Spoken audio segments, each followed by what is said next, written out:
so parlare inglese. Ma io faccio le domande in tedesco, Okay, so it's great to be here, and welcome, and thank you.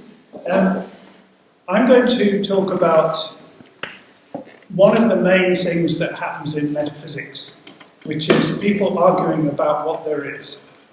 And this is not anything new. It's been going on for 2,500 years. But I'm going to concentrate on the way in which it has been discussed in analytic philosophy, specifically since about the 1930s up until the present. So the title is not really serious, but if you read the history of metaphysics, you get the idea that they just can't agree about anything, about what there is. Some people think there are these things, and other people say, no, there aren't these things. And until you get to know the actual arguments, you might think it's just like two children fighting over a toy in kindergarten. That's mine. No, it isn't. It's mine. And the title reminded me of... Oh.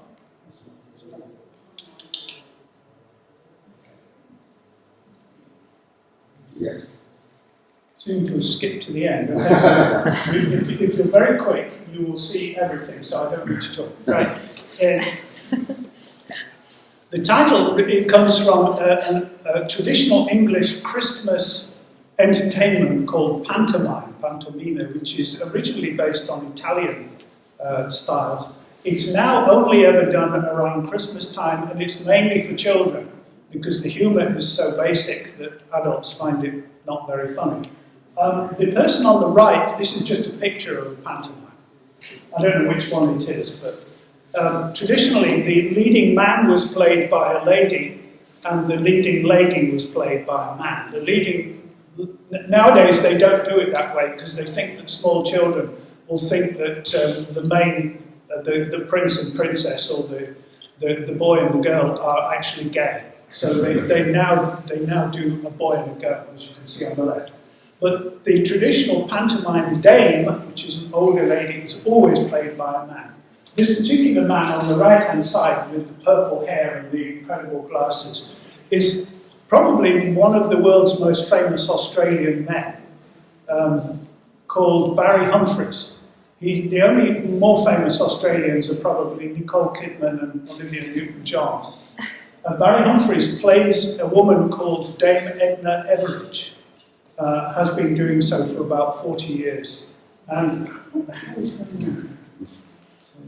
I haven't touched anything. This is something about it. We'll get back to it.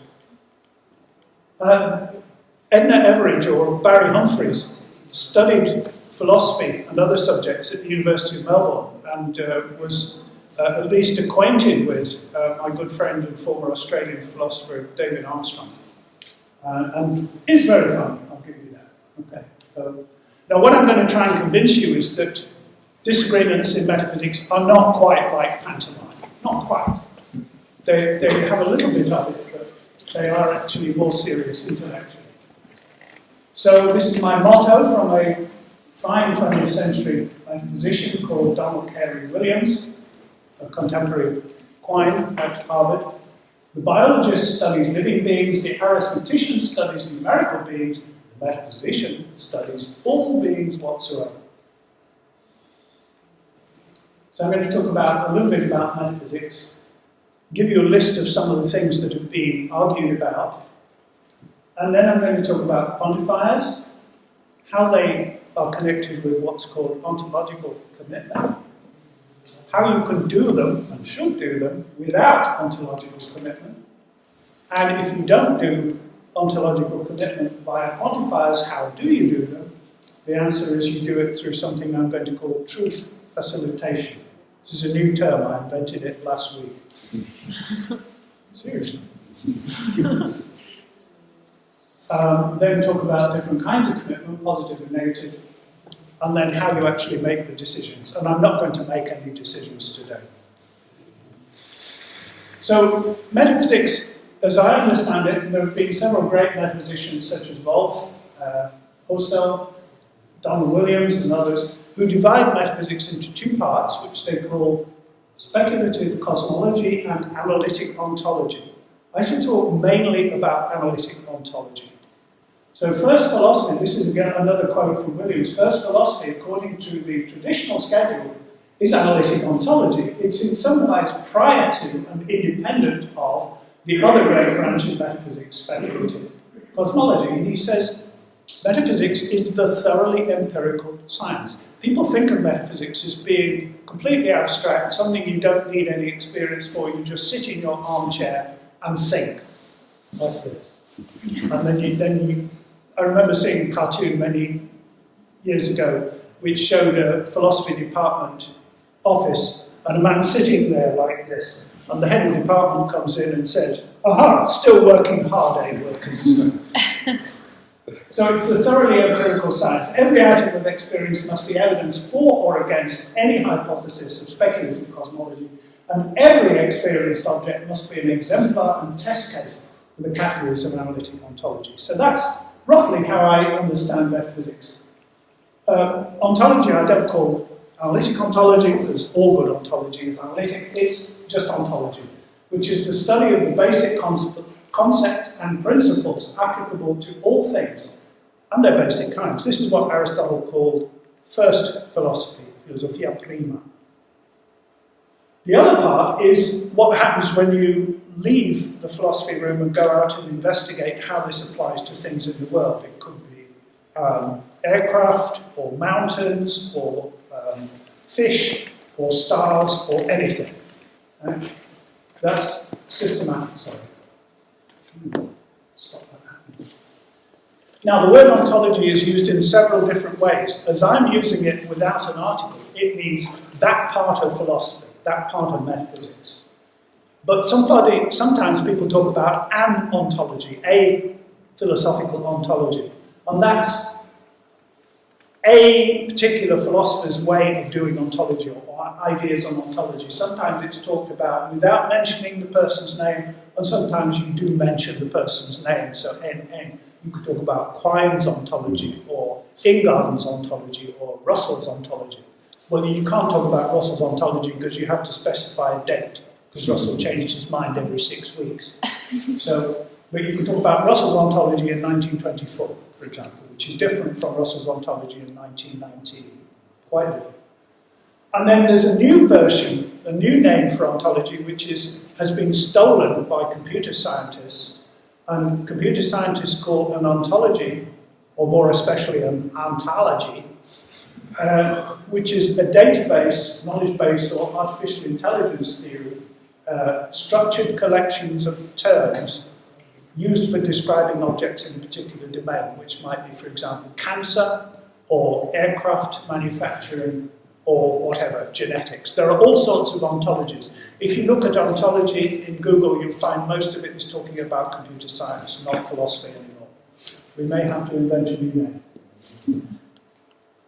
Now, here are some of the disputed entities, and I've just gone through some of them. There is another slide with some more. Just to show you how fundamental the disagreements have been in philosophy down the history of the subject. And this starts in about the 6th century BC and goes right through to the late 20th, early 21st century, in chronological order. So the one in the middle is the thing that people are arguing about. The people on the left think it exists, the people on the right think it doesn't exist. So plurality, change and motion, which is basic as it gets, Heraclitus thought that there were such things, in fact things were changing all the time. Parmenides and his student Zeno of Elea thought it didn't. There was only one thing and nothing ever changed. I don't know what they said when they spoke to each other, but that's their problem. Plato thought there were ideal forms, Aristotle thought there were not.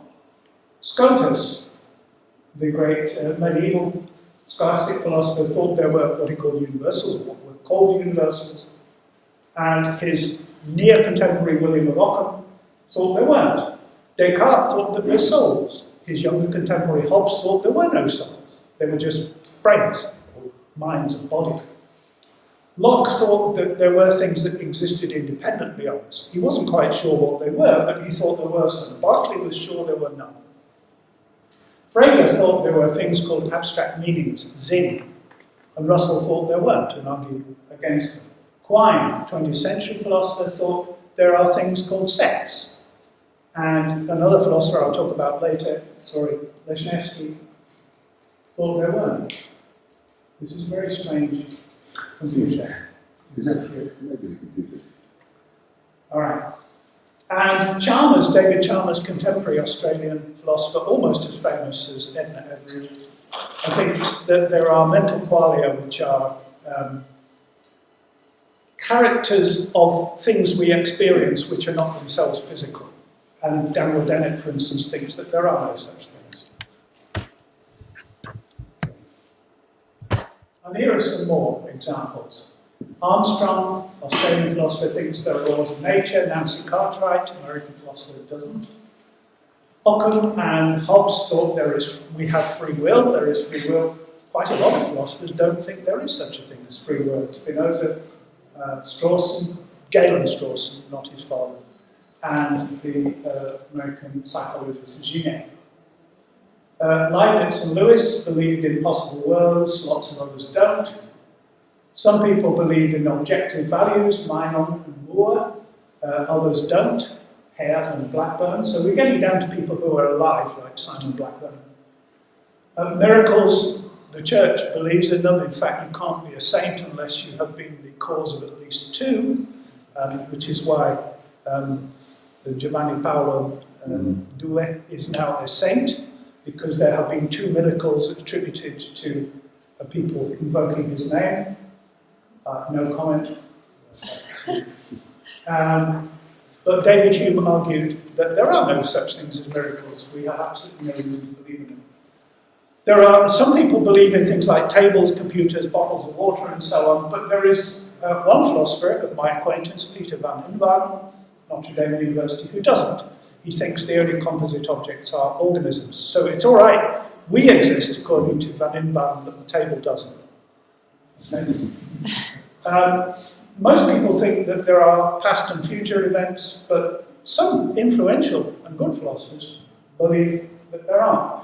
And those people are called presentists, because they think everything is present. And there is no such thing as a past dinosaur, and no such thing as a future climate catastrophe. And then, of course, you always have God. So lots of philosophers whose names begin with A believe in God, and lots of philosophers whose names don't begin with A don't believe in God. My name doesn't begin with A. So those are just some examples, and this is just pantomime so far. Well, yes, they do exist. No, they don't exist. Oh, yes, they do. Oh, no, they don't. Okay. And of course, in pantomime, you get the children in the audience shouting out, oh, yes, they do, and oh, no, they don't. Which is why it's pantomime. Okay, now, the way in which we have traditionally talked about what there is in the 20th century is due to American philosopher whose picture you will see in the next slide, called Willard Van Orman Quine, known to his friends as Van, which is not his second name, but a part of his second name. Van was interested in what there is, and he wrote a famous article called On What There Is in 1948, and he said that it's very easy to pose the question of metaphysics, which goes as follows: what is there? He said, there is a very simple answer. The answer is everything. He said, but everyone can agree with that. It's just when we start looking at particular cases that the disagreements start. So Quine wondered how we could decide when somebody is talking about what they think there is, what they really are committed to. And so he called this ontological commitment. And the way Quine said we should do this is by looking at a device of modern logic called the quantifier. The term quantifier apparently goes back to the 19th century to De Moca, but I'll have to go and check that. So, quantifiers actually have been around since logic has been around. It's just that they were understood in a different way. And who knows who invented quantifiers? But the first person who codified what quantifiers are was, of course, the greatest of all philosophers, Aristotle, in his Logic. And in traditional logic, which is any logic up to 1879, a quantifier is just a word or a phrase, and they are the words that are in red. So all, some, no, eight, between 10 and 12%, most, more than, and probably my favourite quantified sentence, which is the title of a song by Dean Martin, called Everybody Loves Somebody Sometime. For 3 glasses of wine, I'll sing it to you.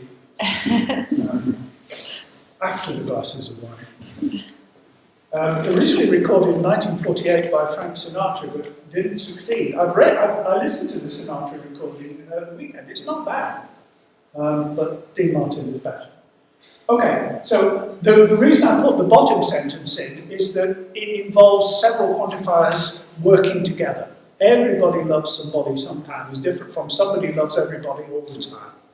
It's different sentence, different meaning. So quantifiers get put inside one another.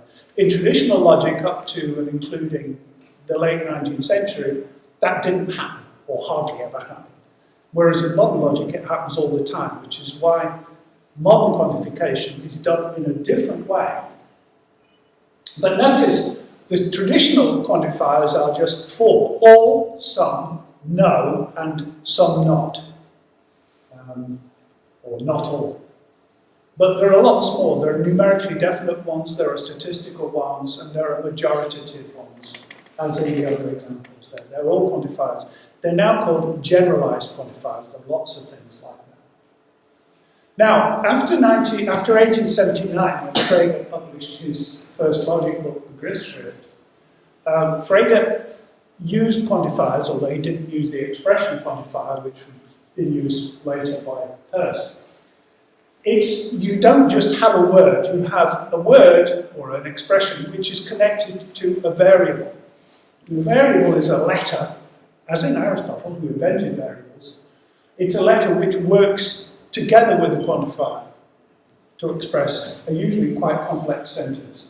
So if you look at the examples in red, the expressions for all, for some, for exactly 8, are the quantifier expressions, and then the variable that goes along with them is also in red. So here we have x in all of those cases.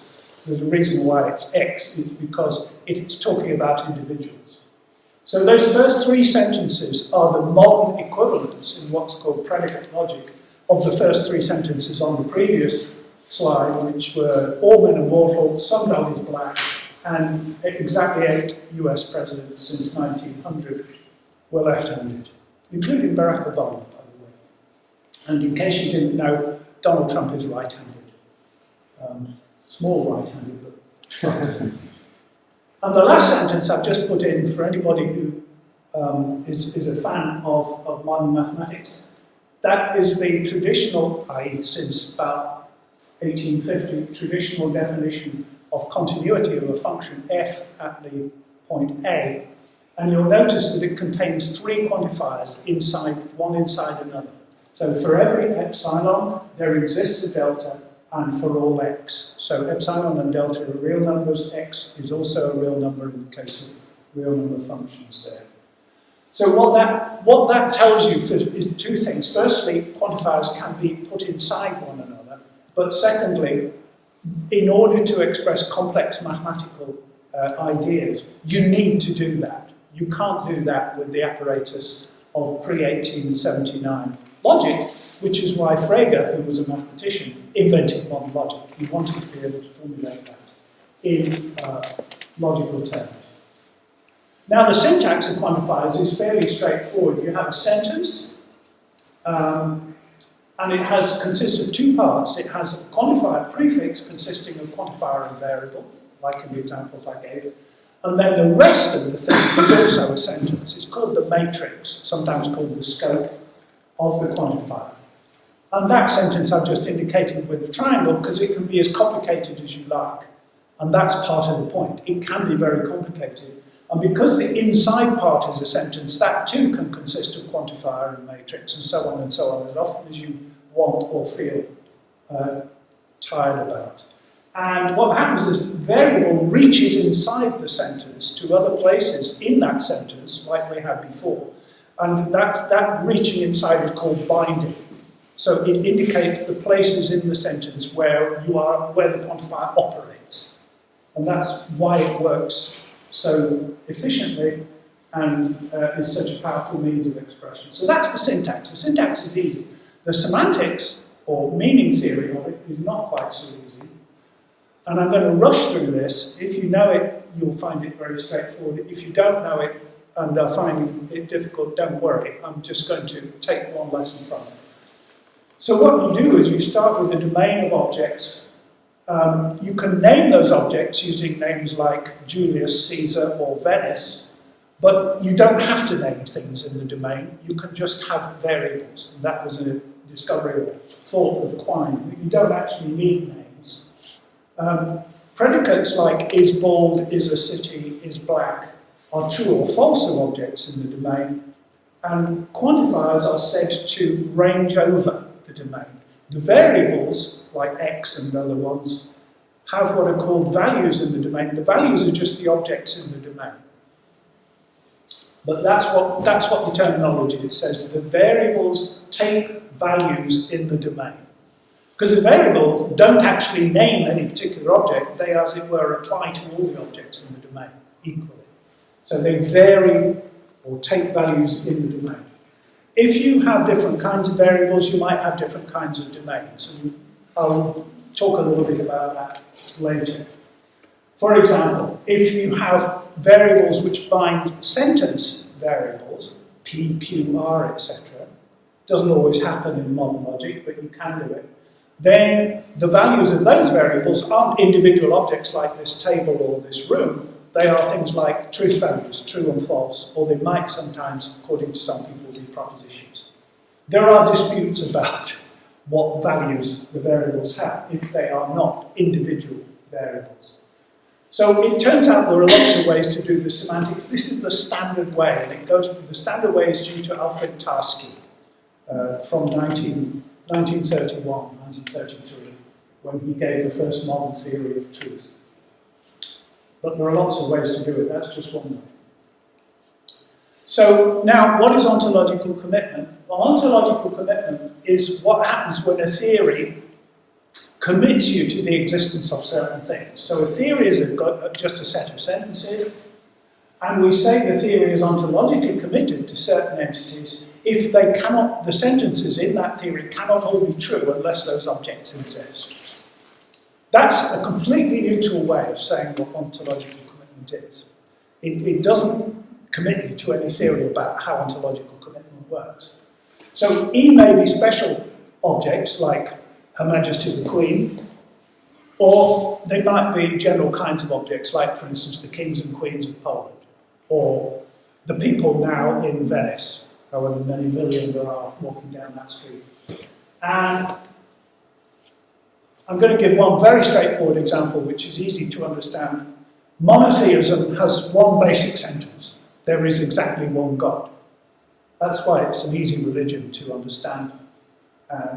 But there is exactly one is actually logically complex, because it means, can be analysed as, there is at least one, and there is at most one. Or, at least one God exists, and not more than one God exists. So the first part is, monotheism is committed to the existence of one God. But it's not the only religion which is committed to the existence of at least one God, because polytheism is committed to the existence of two or more gods. So the difference between polytheism and monotheism is in the second clause, not the first. And we'll see that has some interesting consequences later on. So, for a theistic theory, polytheistic or monotheistic, to be true, those sentences, for some x is a god, or you can say it in other ways, there exists an x such that x is a god. For those to be true, in other words, for theism to be true, one of the things that is among the values of the variables is a god. This may seem very, very obvious, but the point is when you start applying it to less simple cases, it becomes more interesting and not quite so easy to follow. So among the values of the variables x, there must be at least one thing which is a god. And that is indeed Quine's way of telling you what there is according to a particular theory. to exist or to be is to be one of the values of the variable. So Quine said this, to be is to be the value of a variable. That is his criterion of ontological commitment. So you will find hundreds or thousands of essays in analytic philosophy which talk about what a theory quantifies over. What that means is that's telling you what that theory is committed to ontologically, according to Quine's criterion.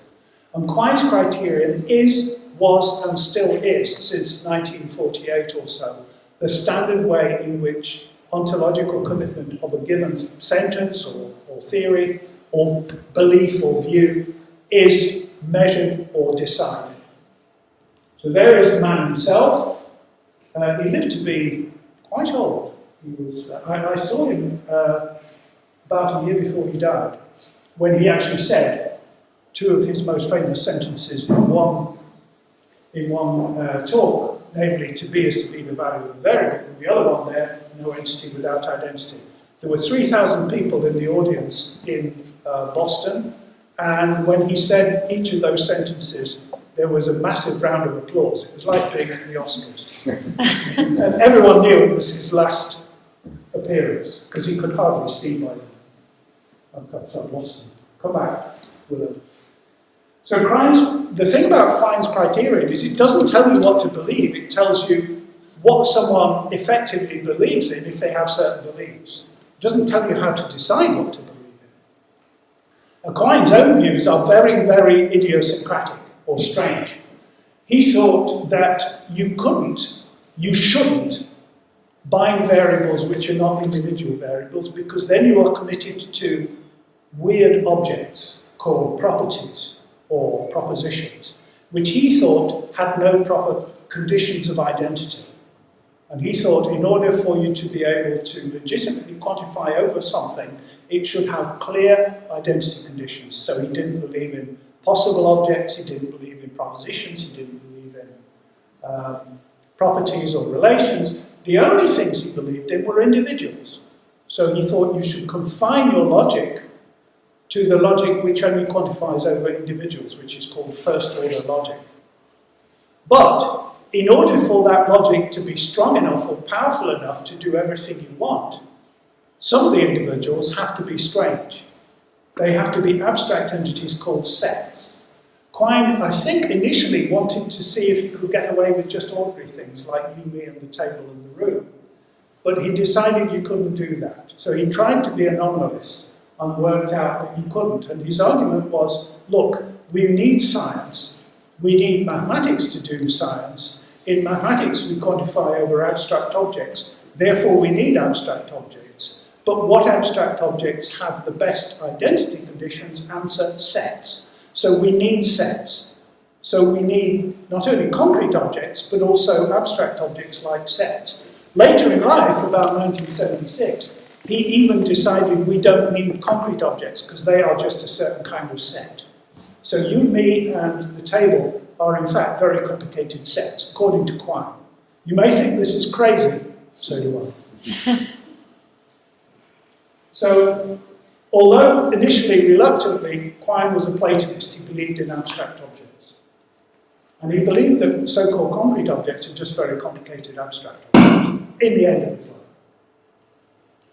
Now, Quine isn't the only person who had a view about what quantification does, and the other person here on the right is my favourite logician, not my favourite person, he was a nasty person, called Stanisław Lesneski. And you may think it's odd that I'm mentioning him after Quine, because he lived quite a long time. He was a generation older than Quine. But there is a reason why I put him in, firstly, because his views are completely opposite of those of Quine. And secondly, because it's almost certain that Quine got his ideas, or at least formulated his ideas, because he had been speaking to Lesneski. Quine visited Warsaw in 1933 and met Lesneski, Lukasiewicz, and Tarski. And Lesneski and Quine discussed what we now call ontological commitment in 1933. Quine said they would argue until the small hours about this. And the reason was that Lesneski's logic allows you to quantify any kind of variable you like, but it doesn't commit you to anything. according to Lesneski. Lesneski only believed in concrete things like you, me, and the table. He didn't believe in any abstract objects like sets or numbers or propositions. And Quine thought he was being inconsistent about this. He later changed his views and said, well, he had a strange understanding of quantification. He did have a different understanding than Quine. I don't think it was strange. I actually think it was quite the right one. But Lesneski started out by trying to replace set theory with another theory of his own, later called Mereology, theory of part and whole. He tried to do it, it didn't succeed, so he changed his terminology and got very cross with set theorists. In fact, he stopped talking to them. Seriously, he stopped talking to all set theorists. They stopped talking to him as well. So he ended up his life with only his wife, a dog, and Tadeusz Kotarbiński for friends. Lesneski's only doctoral student was one of the great logicians of all time, Alfred Tarski, but Tarski used set theory in his theory of truth and consequence, and this was one reason why he fell out with Lesneski. The other reason was that Lesneski was anti-Semitic, which didn't help. Now, how did Lesneski think about the quantifiers? There he was thinking about them. Well, for a start, he didn't have the semantics, because that was invented by Tarski, not by him. But he thought you didn't need one because the expressions you use in logic you should derive from those in ordinary language. You already understand ordinary language because that's what your mummy taught you. But the basic idea of quantification is that he derives it from Peirce, which means that any variable can have its own kind of meaning because different variables of different categories have different kinds of meaning, but they all have different ranges of meanings that they can be applicable to. So he doesn't formulate this explicitly, but two or three other people, including Professor Guido Kuhn of Freiburg and myself, have actually talked about how that works. So the thing is that Lesneski doesn't need quantifiers, can't use quantifiers to signal ontological commitment, because here is one of the things that is true for Lesneski. For some x, x does not exist. You can actually prove that as a theorem of Lesneski's system. I call it Heidegger's law for other reasons, but nothing nos. But that's a theorem. So for some x cannot mean there exists an x, because then it would mean there exists an x such that x doesn't exist. And even Lesneski didn't want contradictions to be true. So for some must be more general in Lesneski. He calls it the wide interpretation of the quantifier. So if you can't do ontological commitment via quantification, how else can you do it? Well, here's one other way. It may not be the only other way. You think about what it takes to make a proposition or sentence true. Sometimes it requires certain objects to exist. So take the very simple sentence, this bottle of water exists. What has to exist for that sentence to be true? Answer, here it is. This bottle of water. So that bottle of water is what we call a truth maker for that sentence. By existing, it makes that sentence true. So the idea of an entity or entities making a sentence true is that the sentence is true because that thing or those things exist. They necessitate it's true. And there are some examples. Any black dog, I have a black dog living next to me at home, and it makes the proposition or sentence, some dogs are black, true. Any black hole is a truth maker for the existential sentence, black holes exist. Mary's current smile is a truth maker for the sentence, Mary is smiling. And one of my favourite examples, because it's the date of the Battle of Waterloo, Napoleon Bonaparte's vital processes on 18th of June 1815 are truth makers for the sentence, Napoleon Bonaparte was alive on 18th June 1815. Okay, so those are candidate truth makers. However, not all true sentences have truth makers. Here is an example. No, there are no flat planets. Okay, despite Terry Pratchett, there are no flat planets. And this is not made true by any object. It's true, but it's not true because an object exists. What would make it true? It couldn't be any other planet. For instance, the Earth doesn't make it true that there are no flat planets because the Earth could exist and there still be flat planets. So it's true because there are no flat planets. But there isn't such a thing as an absence or lack of flat planets, which would be a strange thing altogether. So the sensible thing to say, and that cuts out about 200 papers in modern analytic philosophy, the sensible thing to say is that nothing makes it true. It's true because nothing makes it false. What would make it false would be any flat planet. But there are no such things, therefore it's not made false, therefore it's true. So some sentences are true because they have no false maker. But there are some sentences which require both a truth maker, or more than one, and require there not to be false makers. So the example of monotheism, which says they're exactly one God, you need one God, because otherwise it's atheism.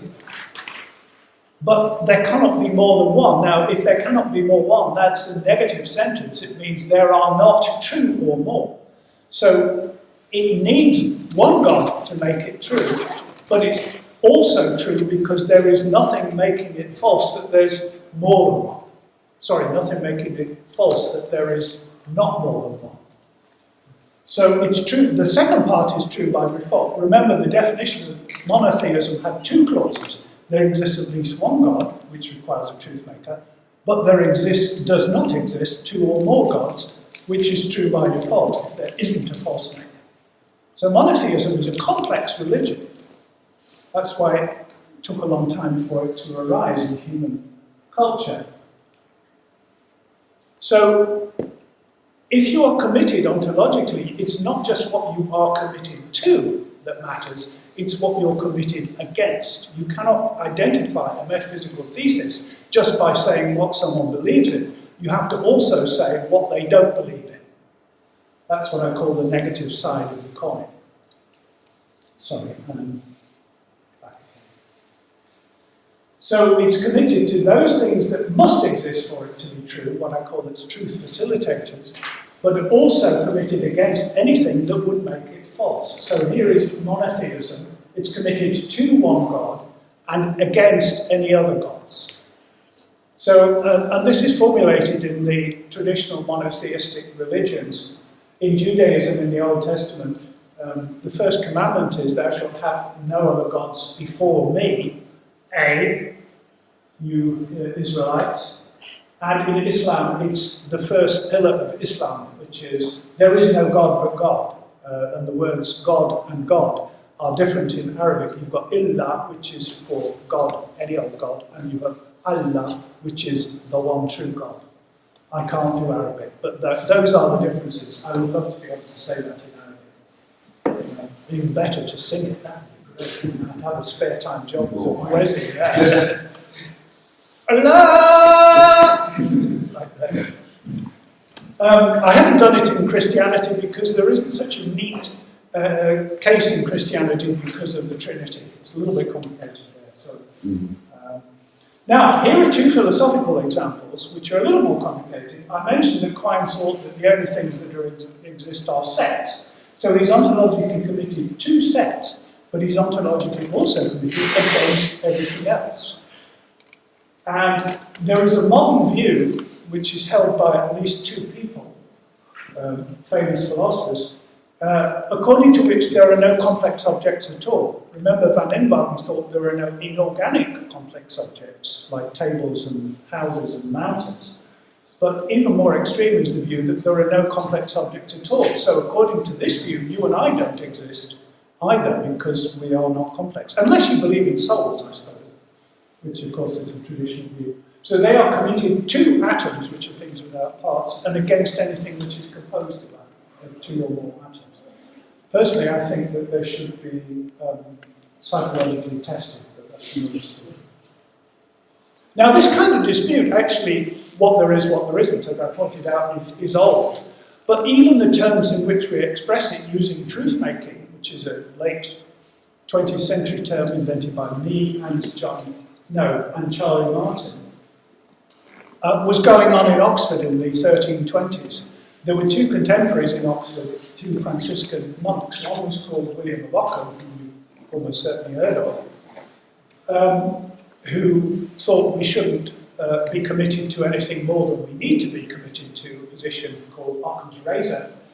But he had a contemporary called Walter Chatham, who was a Scotist, but who lived in Oxford at the same time, and may even have been his secretary at one time. And Chatham had the opposite point of view, which was, well, look, if your theory postulates the existence of such and such for truth makers, but those don't suffice to make a certain proposition true, then you should posit something else to make them true.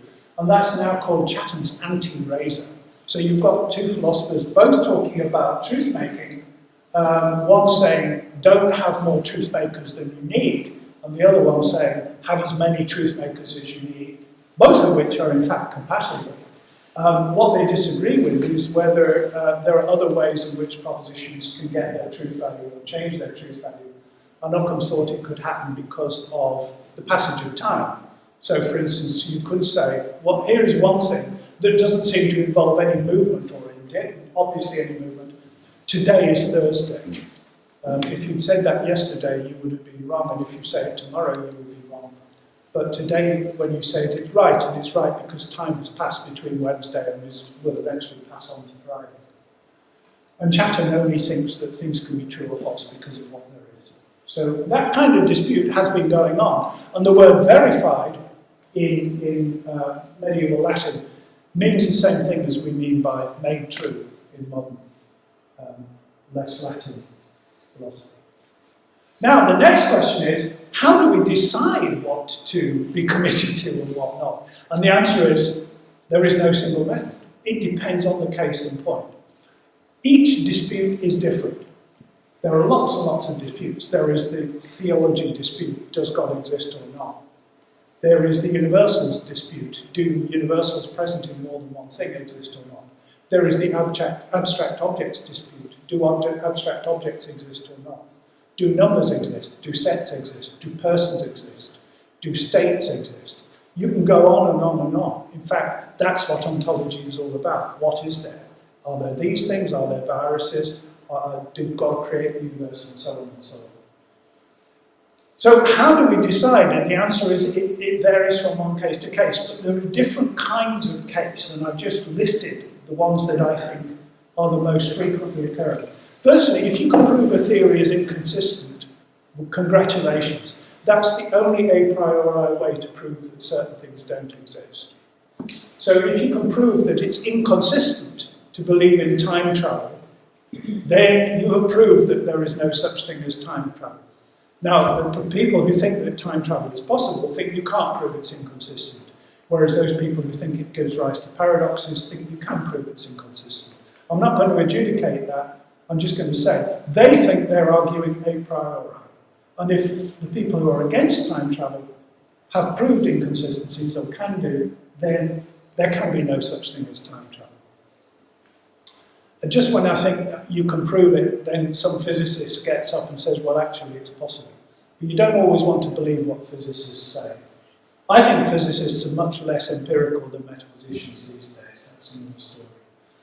Now, the second way is, well, what's the evidence for it, for the existence of these things or not? And Hume's argument against miracles is a very good example, because Hume argued, whatever the evidence you think you have for the existence of miracles, there is stronger evidence that the people who think they have that evidence are mistaken, lying, or confused. So that's Hume's wonderful paper on miracles. Didn't make him popular with the church, but is still, I think, a pretty good argument. So Hume rejected miracles because he thought there could be no good evidence for them. And if there's no good evidence for them, you may as well not believe in them. That's Occam's razor. Occam was the first Humean, and Hume was the first modern Occamist. If a theory denies the existence of things which are commonly held to exist, like floors, buildings, bricks, cars, and so on, then that's evidence that it's wrong. It's not conclusive evidence, because we might be wrong about those things. After that, from now on, all these things are not conclusive. But my Trinity colleague, George Berkeley, we weren't contemporaries, claims that there are no material objects except as ideas in the mind, or collections of ideas in the mind. But if you get out of bed in the morning and hit your toe against the bed, you receive a very strong impression, as Hume would say, that the bed exists independently of you, and it hurts because you hit it. So that is common evidence through the sense of touch, that things, material things, exist independently of us. It's not that the bed didn't exist until I hit my toe on it. It's that the bed was there all the time, even when the rest of us were asleep. And when I got up and hit my toe against it, I received very direct evidence that the bed is there. So unless we have extremely good reasons for thinking otherwise, we should hang on to what common sense says. This makes me very unpopular with metaphysicians when I say this. So Berkeley's idealism, you may remember that Dr. Samuel Johnson, the English dictionary writer, claimed he could refute Berkeley by kicking a stone. I refute him thus, cum. I've actually been to Lichfield where this was supposed to happen. I hadn't seen the stone because it may not exist anymore, but he hit a stone and said, this is how I refute him. And all the idealists say, that's not a refutation, that's naive. To which the answer is, yes, it is naive. That's what common sense is. It's naive belief in the existence of an independent external world. By the way, we think it's right and Berkeley's wrong. If your views go against established science, then it's better to go with established science. It's vague as to what is established. String theory isn't established. Loop quantum gravity isn't established. Dark energy isn't established. So you should hold off on those. But if something is established, for instance, the existence of evolution by natural selection, if you deny it, you shouldn't be believed. So creationists shouldn't be believed. So examples are accept evolution, reject creationism, accept viral diseases, reject witchcraft, accept other galaxies and worlds, reject astrology, etc., etc., etc. So science is our best guide to what there is apart from the things that are so obvious that we don't need science. And of course science makes changes as it goes along. Science is fallible. Science revises itself. So what? We're not omnipotent. We're not gods. We're trying to do the best we can. And science is the best we can do. And if a theory accepting certain objects is the best available, accept those objects until a better theory comes along. That's called inference to the best explanation, or abduction. So what you will see is that except for the first kind of reason for believing or not believing in something, you could be wrong. So that's what Williams says when he says metaphysics is the thoroughly empirical science, except for one or two very, very odd cases. All your reasons for believing something or not believing something are interim, they're pro tem. You believe them for the moment until something proves you wrong or helps to prove you more likely to be right. So we rely on argument, common sense, evidence, and science. So you can't just sit in your chair and do metaphysics. Now, there is at least one philosopher who sits in his chair and does metaphysics. He's called Timothy Williamson. He's professor at Wickham, Professor of Logic at the University of Oxford, and therefore a much better philosopher than me. But he thinks that you not only can, but should do all your metaphysics by doing logic and nothing else. So you don't need to go and talk to engineers or biologists or astronomists or to find out what there is. You just sit in your armchair and do metaphysics a priori. So, if metaphysics is not an armchair discipline, and I think it isn't, then it's not easy to decide what to believe. And if you are just doing biology, that's hard enough. If you're just doing physics, that's hard enough. If you're just doing astronomy, that's hard enough. But metaphysicians have to cover all of those. That's what Williams says, it's the science of everything. The theory of being qua being, as Aristotle said. And that's one reason why a lot of these disputes have not been resolved. It's not just that philosophers are stupid and not clever enough to do physics. It's that some of the disputes are difficult to decide. Metaphysics, in other words, is hard. Thank you.